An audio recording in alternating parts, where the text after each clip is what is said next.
Vamos lá, galerinha, mais uma aulinha de Química Orgânica, tudo bem com vocês?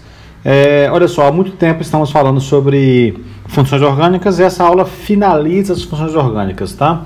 Então aqui a gente fala só daquelas que a gente não destacou ainda, que são as nitrilas, nitrocompostos, aletos orgânicos e etilcompostos. Só peço para vocês não desprezarem a aula, tá? São as últimas funções e ainda assim elas aparecem em prova de vestibular, principalmente os aletos orgânicos, que nós já chegaremos, tá?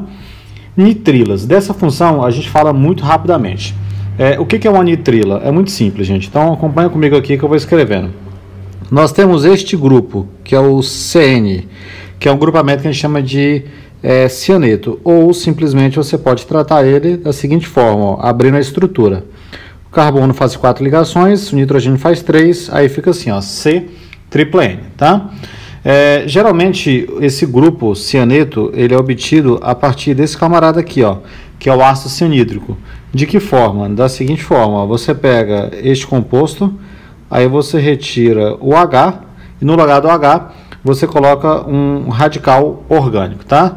Então aí ficaria assim, ó, um R, aí aqui C-N, ou simplesmente você pode escrever como RCN. Esse é um grupamento nitrilo, tá? Vamos colocar alguns exemplos, trabalhar a nomenclatura e já passar para o próximo, porque aqui pode ser bem rapidinho, afinal assim não é muito recorrente. Então 2 carbonos, aí aqui C-N, tá? O primeiro nome é você colocar o nome do hidrocarboneto correspondente. Então o hidrocarboneto correspondente seria um etano. Então onde é que estaria esse etano? Estaria aqui, ó, 2 carbonos, certo? Aí você coloca a palavra nitrila. Então você pode colocar o nome dele como etano-nitrila. Simples assim. Ou você pode dar o nome do radical, certo? Que seria etil. Aí colocar assim, ó, cianeto, tá? Que é o nome do grupo CN, outro nome do grupo CN, cianeto de etila. Também é uma possibilidade de dar esse nome, tá? Vamos colocar mais alguns compostos aqui e a gente já parte para a próxima classe, tá? Por exemplo, eu poderia ter isso aqui, ó. Eu coloco 1, 2, 3 carbonos. Aí vamos completar com os hidrogênios, ó. Então tá aqui os hidrogênios. Aí eu coloco aqui a tripla N, tudo bem? Aí vamos lá, como é que seria o nome? Primeiro nome, o nome do hidrocarboneto correspondente, né? Que seria um propano. Então coloco o nome dele como propano. E aqui aparece a palavra nitrila. Então ele é o propano-nitrila, tá? Ou então o nome do radical. Esse radical é o radical propil. Aí você vai colocar o nome dele como cianeto de propila. Então escreve aí, ó, cianeto de propila. Beleza? Então minha intenção aqui era basicamente apresentar as funções para vocês, como essa função como está apresentada, e já partir para a próxima, tá bom? Então vamos lá, gente. Próxima função. Essa aqui já aparece mais em prova, tá? São os nitrocompostos. O que é um nitrocomposto? Esses compostos eles se caracterizam por serem mais ou menos assim. Eu tenho aqui um radical orgânico, ok? E aí eu vou colocar um NO2. Então esse é o grupo nitro, tá? Vamos descrever um pouquinho melhor. Ele é assim, ó, um R, aí você coloca aqui N, aí eu vou escrever assim, ó, N dupla O e aqui simples O. Ou ainda eu posso escrever da seguinte maneira, ó, é o R, aí aqui N. Aí, gente, olha só, pensando um pouco em ligações químicas, aqui tem uma dupla e aqui tem uma simples. Então elas podem variar de posição. Numa estrutura ressonante, começa a ter uma ressonância aí. Aí eu posso escrever da seguinte maneira, ó, eu coloco simples O, aí aqui eu coloco simples O e mostrar que esses elétrons estão variando de um lado para o outro, tá bom? Ou ainda você pode ver alguns livros tratarem essa ligação como uma ligação dativa. Coloca N aqui dupla O e aqui da forma antiga, né, que é colocando a setinha, que a gente evita hoje. Então, tanto é que você pode até olhar para essa seguinte estrutura aqui, ó. Aqui o nitrogênio, ó, ele está fazendo 2, 3 e aparenta fazer 4 ligações, mas na verdade o que está acontecendo, opa, voltou aqui, mas na verdade o que está acontecendo não é que ele está fazendo 4 ligações, é justamente essa estrutura ressonante. E por que dessa forma que está aqui, está aparentando que ele está fazendo 4 ligações. Então vamos relembrar alguns aspectos da ligação covalente. E relembrar seria o seguinte, ó, eu vou colocar o nitrogênio aqui e eu vou colocar ele com 5 elétrons na camada de valência, tá? Então atenção, então 1, 2, aí eu coloco 3, aí eu coloco 4, 5 aqui. Então tem 5 elétrons na camada de valência. Aí eu vou colocar um exemplo direto, que eu vou colocar um CH3 para cá. E eu vou representar um dos elétrons do carbono, deixa aí, e aí eu faço essa ligação. A ligação já está feita aqui, o nitrogênio já fez uma. Muito bem, agora eu vou colocar o oxigênio aqui para o lado, e o oxigênio tem 1, 2, 3, 4, 5, 6 elétrons. Aí eu vou fazer aqui uma ligação, aqui nesse ponto, tudo bem? E outra ligação aqui nesse ponto, tá? Então você já vê que o nitrogênio está fazendo 3 ligações. Agora vem um pulo do gato, hein? Presta atenção. Vou colocar outro oxigênio aqui, certo? E esse oxigênio tem 6 elétrons na camada de valência. Então coloco aqui 1, 2, 3, 4. Deixa eu colocar melhor isso. Então coloco 1, 2, 3, 4, 5, 6. Aí o pulo do gato é o seguinte, gente, o nitrogênio, ele pega um dos seus elétrons, é isso que é a ligação coordenada dativa, ele pega um dos seus elétrons, aí eu vou tirar esse elétron daqui, ó, apaguei um dos elétrons do nitrogênio, e ainda em vermelho, para você poder diferenciar, eu vou aproximar ele do oxigênio, certo? E o outro elétron em vermelho do nitrogênio, ele continua com ele. Então, só vou mudar ele um pouquinho de posição para o desenho ficar bonitinho. Então, o outro elétron vermelho continua aqui. E aí, eu faço o meu compartilhamento, ó. E o compartilhamento está aqui, tá bom? Agora, vamos contar? Conta comigo. Olha para o nitrogênio. Quantos elétrons ele tem? 1, 2, 3, ok? 4, mais o dele, 5. Agora, vamos contar junto com os compartilhamentos. 6, 7, 8, o nitrogênio está correto, certo? Agora, olha o oxigênio aqui, ó. 1, 2, 3, 4, 5, 6, 7, que esse é do nitrogênio, mais este 8. E o oxigênio lá de cima, 1, 2, 3, 4, 5, 6, 7, 8, está todo mundo estável. Como essa ligação dupla que está em cima, ela poderia estar embaixo, aí eu mostrei para vocês que eu posso representar dessa maneira, mostrando a estrutura ressonante. A maioria das provas ela vai te cobrar de forma simplificada, que é mostrando o grupamento NO2 fechado, mas alguma prova quiser ser mais conteudista, vai te mostrar o composto abertão e vai te exigir um pouco de conhecimento de ligações químicas, como eu estou te mostrando aí. Beleza? Então, muito bem. Vamos para os exemplos e também trabalhar um pouco de nomenclatura. Olha só este composto que está aqui, ó. Vou colocar 1 carbono, 2, 3, 4, 5, 6, ok? Aí eu vou colocar aqui o grupamento NO2. E eu vou colocar também aqui um metil. Pronto, vamos lá? Faz a numeração, a função orgânica está aqui na posição 2, tem o metil na 3 e continua, ó, 6, 7. Agora vamos ao nome. O nome vai ser o seguinte, ó. Na posição 3 tem o metil. Então, vai acompanhando, você vai entendendo a nomenclatura. Aí você coloca a posição 2, tem a função orgânica. Aí é só você colocar a palavra nitro, certo? E a cadeia principal são 7 carbonos. Aí você coloca heptano.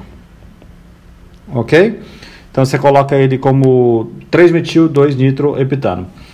Gente, existem alguns nitrocompostos que eles são bem importantes. Que são principalmente os aromáticos, né? Então, por exemplo, vamos tentar desenhar um aromático aqui. Deixa eu ver se o programa vai me ajudar e meu composto não vai ficar feioso. Não, até que ficou bonitinho. Coloca a bolinha lá no meio, não é isso? Aí eu coloco aqui um NO2 e aqui eu coloco um NO2, certo? Então, onde é que estão esses grupamentos NO2? Na posição 1 e na posição 4. Aí a gente coloca ele como 1,4. Aí coloca dinitro benzeno. Então, 1,4 dinitro benzeno é o nome do composto. Tudo bem? Aí, como você se lembra que 1,4 é aquela derivação que nós conhecemos como para também, né? Então, você pode colocar esse composto também com o nome de para dinitro benzeno. Também é uma opção. Gente, tem um explosivo famoso que chama TNT, que é o trinitrotolueno. Ele é um explosivo ele é um nitrocomposto, ó. A gente escreve ele assim, ó. Certo? Aí eu coloco aqui os carbonos, aí eu coloco aqui um CH3, aí aqui tem o grupamento NO2, aqui tem o grupamento NO2 e aqui também tem o grupamento NO2. Então tem 3 vezes o grupo nitro e é este composto aqui que é um famoso explosivo, né? Esse explosivo aqui, nome usual dele, que dá o nome que nós conhecemos como TNT, que é o trinitrotolueno. Aí, para quem não lembra, tolueno é o nome usual para o metilbenzeno. O metilbenzeno aparece em verde aqui, ó. Se eu tirar os nitros, esse seria o metilbenzeno. Aí a gente pendurou os grupamentos NO2. Esse é um explosivo bem conhecido na indústria, tá bom? Ele sofre uma reação de decomposição bem severa, que expande, leva muitos gases e dá todo o seu poder de detonação, ok? Muito bem, agora, gente, nós vamos para os aletos orgânicos. O que são aletos orgânicos? A gente representa de forma simplificada um aleto orgânico como sendo simplesmente um RX. Então, R é uma cadeia carbônica e X é um aleto, tá?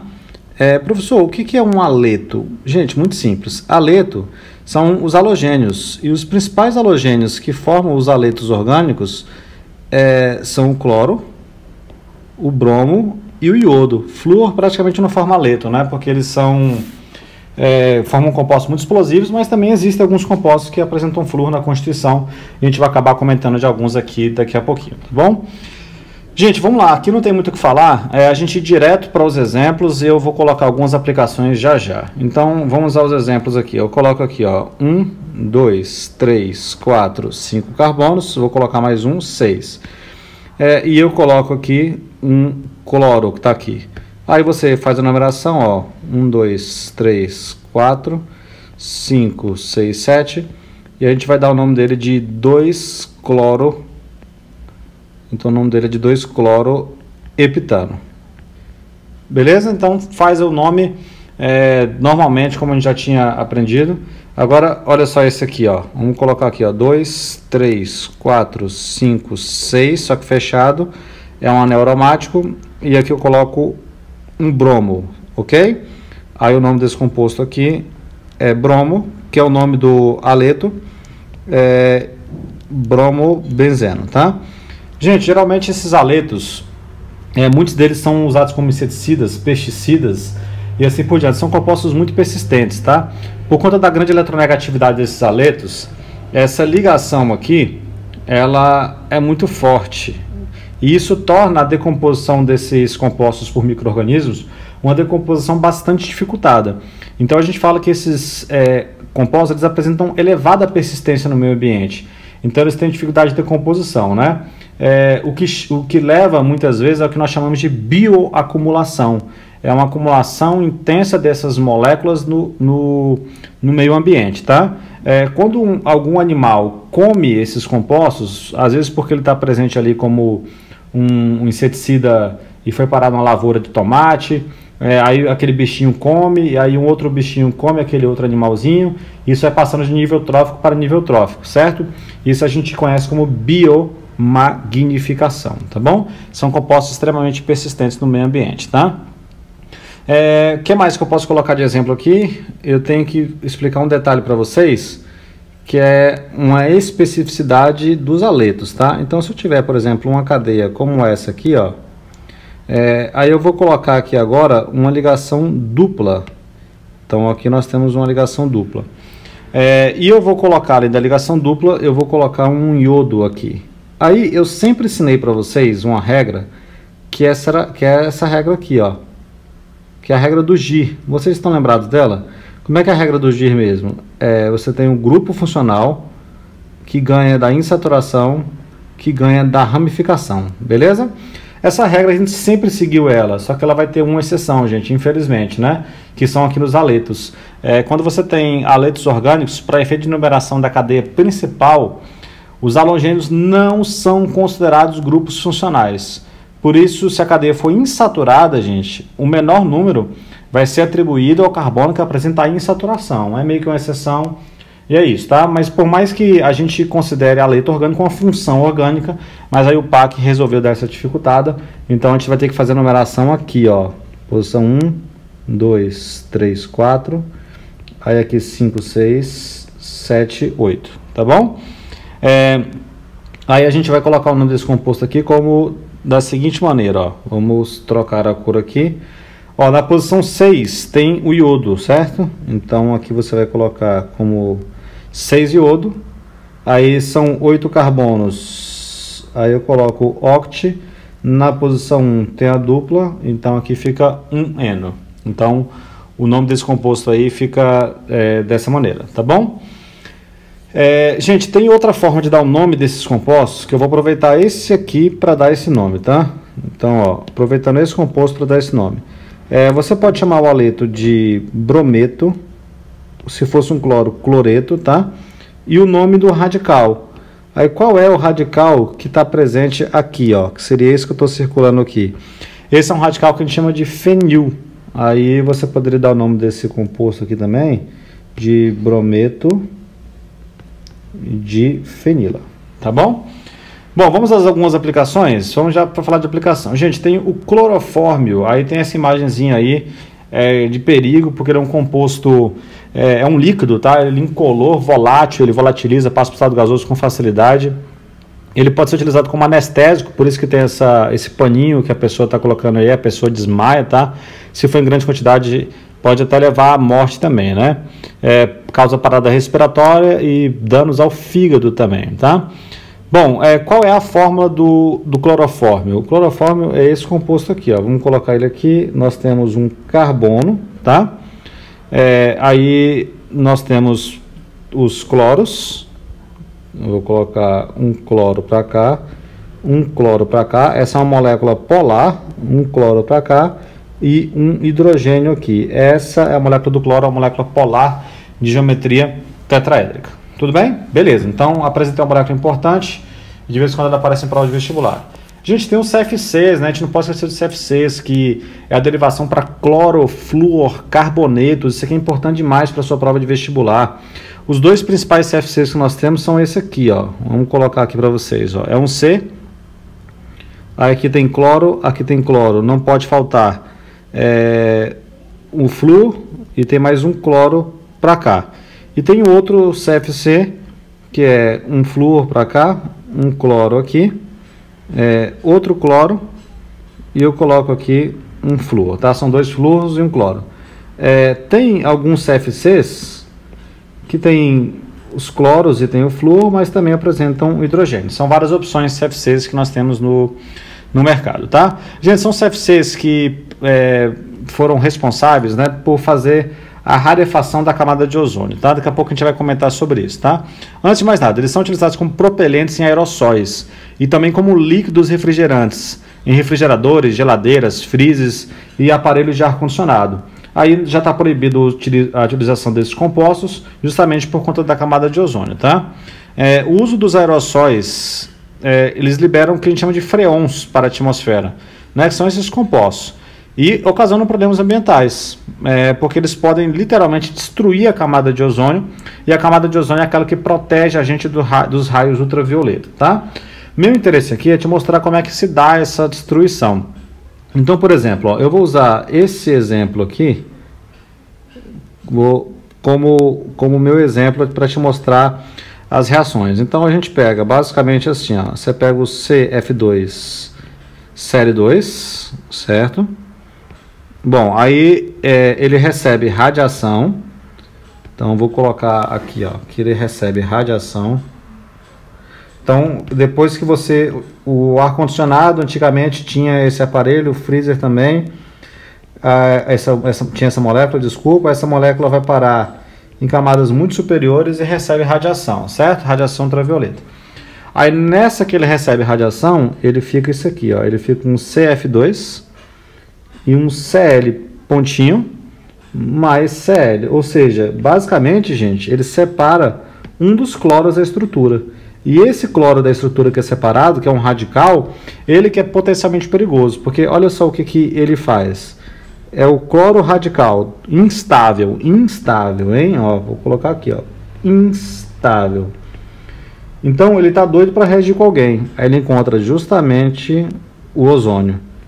Aí ao encontrar o ozônio, ele faz o seguinte, ó, ele rouba, um dos oxigênios. Aí ele fica Cl ponto. Aí fica O2. Então veja que ele já destruiu o ozônio, certo? Só que ao destruir o ozônio, ele acaba criando um outro radical aqui, ó. Aí a bagunça continua. Aí esse outro radical, ClO pontinho, interage com mais ozônio. Então mais ozônio, certo? Aí ele vai criar aqui duas moléculas de oxigênio. E de onde saem essas duas moléculas de oxigênio? Basicamente, esse O aqui, ó, se junta a esses três oxigênios e forma 2O2. E sobra de novo o Cl ponto. Aí eu queria que você observasse uma coisa com muito carinho. Com muito carinho eu queria que você observasse isso que eu estou destacando. Gente, olha aqui. Aqui tem Cl ponto, ó, que é o radical cloro que veio do CFC. E aqui tem Cl ponto, que é o radical cloro que vem do CFC. Ele começa de um lado da reação e termina do outro. Então, quando você tem alguém que começa de um lado e termina do outro, é como se ele não tivesse sido consumido, então ele participa desse processo como um catalisador. Então, o cloro ainda catalisa o processo de rarefação da camada de ozônio. Tudo bem? Muito bem, então a gente tem que evitar lançar essas moléculas na atmosfera, e já estamos evitando, porque gases de refrigeração já não são mais utilizados, esses aí são outras moléculas, tá? Então esse perigo ele já está praticamente extinto, tá bom? Gente, nós temos a molécula do DDT. O DDT ele é um dos mais conhecidos inseticidas, né, que nós conhecemos na história. Foi utilizado na época da Segunda Guerra Mundial para controlar insetos que transmitiam doenças como malária, febre amarela e assim por diante. Ele é capaz de interromper o equilíbrio natural do meio ambiente, né? Isso causou muitos problemas ambientais. E principalmente ele enfraquecia as cascas de ovos das aves, tá? Então ele interagia muito facilmente com a casca do ovo, e você já não se impedia o nascimento de novos animais, tá? A molécula é essa que está aqui ao lado, ó. Ela está cheia de haletos, certo? Haletos orgânicos, tá? Gás lacrimogênio, aí embaixo, ó, é essa molécula que está aqui, beleza? Utilizado por forças policiais. E também é um haleto orgânico, tá bom? Gente, haletos de ácido. O que são haletos de ácido? Isso aqui também é um haleto orgânico, só que é uma subclasse, tá? Haletos de ácido, você tem isso aqui, ó. Eu tenho C, dupla O, OH. Isso é um ácido carboxílico, tá? Aí o que vai acontecer? Eu vou retirar o OH e vou colocar X. E X é justamente o haleto. Então ele vai ficar C dupla O X, tudo bem? E isso é o haleto orgânico. Aí vamos colocar exemplos, vamos direto ao ponto, certo? Aqui é só para te apresentar a função. Então eu tenho, por exemplo, isso aqui, ó, 2 carbonos, H3C, C dupla O, e aqui eu coloco Cl. Então você vai chamar esse composto aqui de cloreto, tem que ser assim o nome. Aí você coloca o número de carbonos, match et, ligação simplesando, e coloca com a terminação ila. Então ele é chamado de cloreto de etanoíla. Aí vamos fazer aqui um pouco maior. 2, 3, 4, 5. 5 carbonos. Aí fica dupla O. E aqui eu coloco bromo. Aí esse composto aqui é chamado de brometo. Aí como são 5 carbonos, ó, aí você vai chamar de pentanoíla, tá? Então esses caras são chamados de haletos de ácidos, tá? Haletos de ácido. E é assim que se dá o nome dele, tá bom? Muito bem, para finalizar nossa aula, nós temos os tiocompostos. O que são tiocompostos? Aí eu vou colocar um exemplo aí do que está presente nas ostras, do que está presente no alho, do que está presente na cebola. Então são compostos que estão presentes no nosso cotidiano, tá? Mas o que é um tiocomposto? Um tiocomposto é basicamente isso. Eu vou deixar aqui em cima registrado, e aí eu te falo quais são os compostos presentes aí na ostra, no alho e na cebola, tá? Basicamente, você colocar menos oxigênio nas funções orgânicas que vocês já conhecem. Então, menos oxigênio, e troca o oxigênio por enxofre. Afinal, gente, o oxigênio ele faz 2 ligações e o enxofre faz 2 ligações. Então, essa troca é possível. Então, qual é, por exemplo, o composto presente na ostra e, curiosamente, também presente no queijo cheddar? Cheddar, que dá aquele gosto característico e o cheiro também. Ó, aí eu vou te mostrar o seguinte, ó, é o H3C, aí aqui eu tenho um SH. Aí eu queria que você comparasse, eu vou até colocar em outra cor, compara com esse composto aqui, ó. H3C com OH. Gente, esse composto a gente já conhece, ele é conhecido como metanol. Gente, mas na ostra não tem metanol. Metanol é extremamente tóxico, causa cegueira. As pessoas comem ostra, não é? Então você não pode acreditar que tem metanol, não é isso. Mas olha a diferença. A diferença é que tirou o oxigênio e trocou por um enxofre. Aí ao invés de ficar um álcool, olha só a diferença. Ó, a função aqui é um álcool. Aí a função aqui, ó, é o que a gente chama de tiol. Tudo bem? Ele é um tio composto, tá? Então a gente vai usar tiol aí, tá? Mas ele é um tio composto, tá? A função orgânica é tio composto. Ou se você preferir, aí fica até melhor, ó. Ele é um tio álcool. Se você for pensar na troca, tá bom? Como o nome do composto do álcool chama-se metanol, aí esse composto aqui você vai simplesmente dar o nome dele como metanotiol, tá bom? Gente, no alho, o alho também tem um cheiro muito característico, né? Ele tem esse composto aqui, vamos desenhar ele, ó. São 3 carbonos, então aqui apresenta uma ligação dupla, aí aqui fica CH2, para cá também fica CH2, para cá um CH e aqui fica um SH.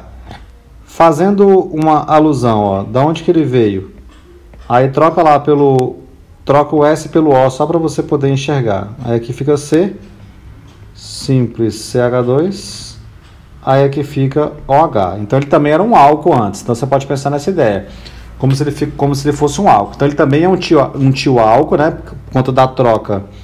Ó, a troca aqui, de novo, ó, trocou o oxigênio justamente pelo enxofre. Aí como é que a gente dá o nome desse composto então? Então o nome dele vai ficar, ó, prop, por conta que são 3 carbonos. Na posição 2 tem uma ligação dupla, ó, posição 2 porque aqui está a posição 1 e aqui está a posição 2 e aqui é a posição 3, ok? Aí fica 2N, aí você coloca O, aí fica na posição 1 tem o tiol, pronto, simples assim, tá bom? E eu vou te mostrar agora da cebola, que também é um tioálcool, tá? E esse tioálcool vai ser um tioálcool mais simples, ó. H3C, CH2 e aqui fica SH. Então você pode pensar que aqui no lugar desse S poderia ter um O, aí ele seria um álcool. Aí o nome é simples, né? Aí fica methetprop, então fica propano, certo? Aí na posição 1 tem o tiol. Tem o tiol, tá bom? Gente, tio composto é isso, só vou te mostrar aqui uma coisa, ó. Que função orgânica é essa aqui? Qual é a função orgânica que você enxerga aqui? É um éter, né? Então, como isso aqui é um éter e o enxofre faz 2 ligações, aí eu posso trocar esse O aqui por um enxofre. Se eu trocar esse O por um enxofre, aí fica assim, ó. Ok? Aí isso não é mais um éter, aí como eu troquei o O pelo enxofre, ele virou um tioéter, tá bom? Então tá aí, gente. Então fechamos todas as funções orgânicas possíveis e imagináveis, falamos de muitas delas, tá? Tudo que você precisa de mais importante foi dito ao longo de todas essas aulas, tá? Podem ter certeza disso. Na próxima aula a gente já começa a fazer estudo de isomeria, tá bom? Um grande abraço para todos vocês e até a próxima.